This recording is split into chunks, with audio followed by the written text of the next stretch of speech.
Hello, it's Sunday Storytime. And today I have a brand new story for you. One that was only published a few days ago. It's that new. It was sent to me by Bethan Jones, a nurse and now an author from Port Talbot. And the aim of the story is to help children feel less afraid of a hospital visit. Bethan has been a nurse for 14 years and wanted to use her knowledge to help children. And here is the book. Monster A&E, which is brilliantly illustrated by Martin Baines.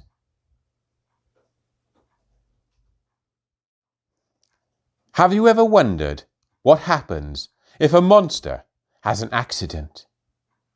Where do they go to get bumps and bruises looked at? A&E, of course, just like you and me.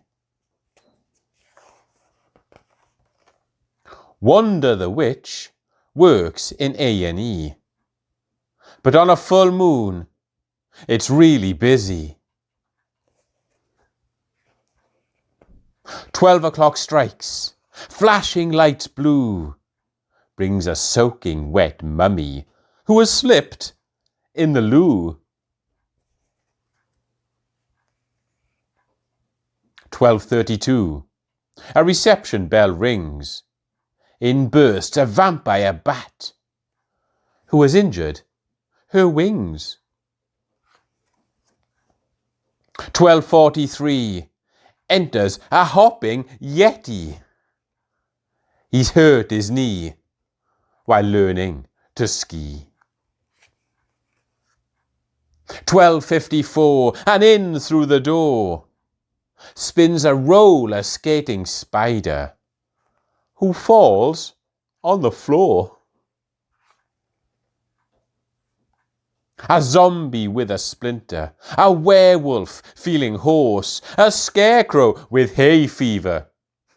That's silly, of course. The waiting room is packed, with monsters squashed everywhere. How long before they see me? Is the question in the air. There's tension and impatience with each tick of the clock. Who will be called next to see the monster doc? Wanda and her hospital friends are as busy as can be. There is no time for a wee break or a cup of monster tea.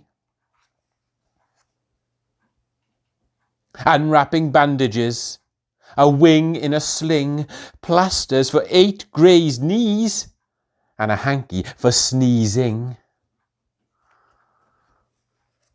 Hot lemon and honey to soothe werewolf's cough, and an ice pack for Yeti as a porter wheels him off.